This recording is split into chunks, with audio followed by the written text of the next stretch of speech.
ದೇವ್ರದಲ್ಲಿ ನಮಗೆ ಸಮಾಧಾನ ಸಮೃದ್ಧಿಯಾಗಿ ಸಿಗ್ತದೆ. ಸಮಾಧಾನ ನಾವು ಎಲ್ಲಿ ಸಿಗ್ತದೆ ನಮಗೆ?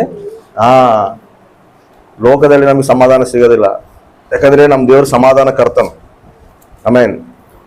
ಸಮಾಧಾನ ನಾವ್ ಎಲ್ಲಿ ಹುಡುಕ್ಬೇಕು? ನಾವೇನ್ ಅನ್ಕೊಂತೀವಲ್ಲ ಸರಿ, ಲೋಕದಲ್ಲಿ ನಮಗೆ ಸಮಾಧಾನ ಸಿಗ್ತೈತೆ, ಅಲ್ಲಿ ಹೋದ ಸಮಾಧಾನ ಸಿಗ್ತಿಲ್ಲ. ನೀನ್ ಎಲ್ಲಿ ಊರೆಲ್ಲ ಪ್ರಪಂಚ ಅಲ್ಲ, ನೀನ್ ಇಡೀ ದೇಶ ಹುಡುಕೆ ಬಂದು ಸಮಾಧಾನ ಸಿಗೋದಿಲ್ಲ ನಿನಗೆ. ದೇವ್ರ ಸನ್ನಿಧಿಗೆ ಬರ್ಬೇಕು, ದೇವ್ರ ತೆಗಿರ್ಬೇಕು, ಅಲ್ಲೇ ಸಮಾಧಾನ ನಮಗೆ. ನಿಂಗೆ ಎಷ್ಟು ತಿರುಗಿ ಬಂದು ಕೂಡ ಎಲ್ಲಿ ಸಮಾಧಾನ ಸಿಗೋದಿಲ್ಲ ನಿಮಗೆ. ದೇವ್ರದಲ್ಲೇ ನಮಗೆ ಸಮಾಧಾನ. ಅವ್ರು ಏನ್ಕಂದ್ರೆ ಗೊತ್ತಾ, ನಾನು ಹಂಗ್ ಮಾಡ್ಬಿಡ್ತೀನಿ, ಹಿಂಗ್ ಮಾಡ್ಬಿಡ್ತೀನಿ, ಅದು ಮಾಡ್ಬಿಡ್ತೀನಿ, ಇದು ಮಾಡ್ತೀನಿ, ಎಲ್ಲ ಸಂಪಾದಿಸ್ಕೊಂಡು ಎಲ್ಲ ಇಟ್ಕೊಂಡ್ರು ಕೂಡ ಸಮಾಧಾನ ಇರ್ತೀರ. ಸಮಾಧಾನ ಎಲ್ಲ ಕಟ್ಕೊಂಡು ಎಲ್ಲ ಸಮಾಧಾನ ಇರುತ್ತಾ? ಇರೋದಿಲ್ಲ. ಅದು ಇನ್ನ ಸಮಾಧಾನ ಇರೋದಿಲ್ಲ. ಅದಕ್ಕೆ ಹೇಳ, ಯಾರು ತಗೊಂಡು ಹೋಗ್ತಾರೋ ಅದು ಇರ್ತದೋ ಇಲ್ಲೋ, ಮತ್ತೆ ಓದೋದೋ ಇಲ್ಲೋ, ಮತ್ತೆ ನಾವು ಯಾವ ದಿನಸ್ಥಿತಿ ಬರ್ತೀವೋ ಅದು ಎಷ್ಟು ಟೆನ್ಷನ್. ಸಮಾಧಾನ ಎಲ್ಲಿ ಸಿಗ್ತದೆ ಹೇಳು? ದೇವರ ಸನ್ನಿಧಿನಲ್ಲೇ ನಮಗೆ ಸಮಾಧಾನ ಸಿಗ್ತದೆ. ಇನ್ನೊಂದು ಏನ್ ಸಮಾಧಾನ ಹೊಂದಬೇಕು ಗೊತ್ತಾ? ನಾವು ಪಾಪಿಗಳು, ದೇವರಿಗೆ ನಮಗೆ ಸಮಾಧಾನ ಆಗ್ಬೇಕಂತ ಹೇಳಿ ಫಸ್ಟ್ ನಾವು ದೇವ್ರದ ಸಮಾಧಾನ ಆಗ್ಬೇಕು. ಆಮೇನ್. ಹಲ್ಲೆಲೂಯಾ. ಆ ಸಮಾಧಾನ ಹುಡುಕ್ಬೇಕು ನಾವು, ಲೋಕ ಸಮಾಧಾನ ಹುಡುಕ್ಬಾರ್ದು.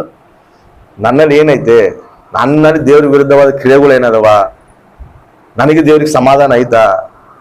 ಸುಮ್ಮನೆ ಕುತ್ಕೊಂತೀವಿ, ಸುಮ್ಮನೆ ಆರಾಧಿಸ್ತಾ ಇದೀವಿ, ಸುಮ್ಮನೆ ಓದ್ತಾ ಇದೀವಿ, ಏನು ಬರ್ತದೆ ನಮಗೆ? ದೇವರಿಗೆ ಎಡಪಾಟಿದ್ರೆ ಇನ್ನು ನಾವು ಆತ್ಮೀಯ ಜೀವಿತದಲ್ಲಿ ಇದ್ದು ಕೂಡ ಏನ್ ಪ್ರಯೋಜನ? ಹೌದಾ ಇಲ್ಲ? ನನಗೆ ದೇವ್ರಿಗೆ ಸಮಾಧಾನ ಐತಾ? ನಾನು ಹೋಗಿ ದೇವ್ರ ಹತ್ರ ಕುತ್ಕೊಂಡಿನಂದ್ರೆ ದೇವರು ನನ್ನ ಹತ್ರ ಸಮಾಧಾನವಾಗಿ ಎದಾನ ಅನ್ನೋದು ನಂಬಿಕೆ ನಮ್ಗೆ ಇರ್ಬೇಕು.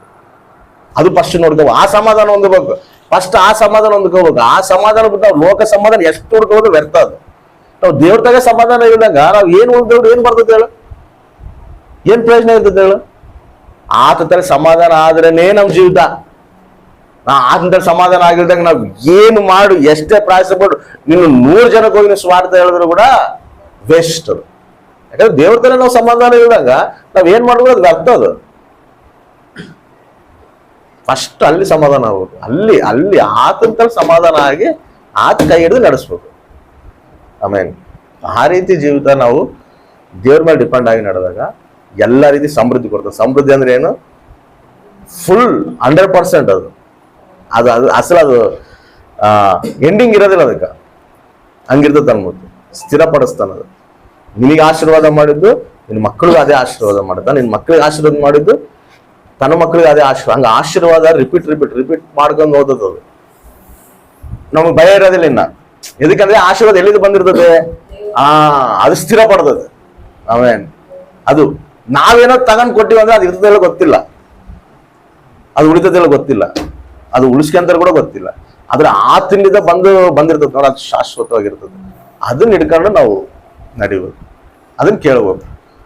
ಆ ಸಮಾಧಾನ ಎಂತ ಸಮಾಧಾನ ಅಂದ್ರೆ ದೇವರಿಗೆ ನಮಗೆ ಸಮಾಧಾನ ಇರೋದು. ನಾವು ಯಾವಾಗಾದ್ರೂ ದೇವ್ರ ಸನ್ನಿಧಿಗೆ ಹೋಗ್ಲಿ, ಆತಗೆ ನಮಗೆ ಹೆಂಗಿರ್ಬೇಕು ಗೊತ್ತಾ? ಒಂದು ಸತ್ಸಂಬಂಧ ಇರಬೇಕು. ಆತ ನಮ್ಮ ನೋಡಿ ಸಂತೋಷ ಪಡ್ಬೇಕು, ಆತ ನೋಡಿ ನಮ್ಮನ್ನು ಆನಂದ ಪಡ್ಬೇಕು.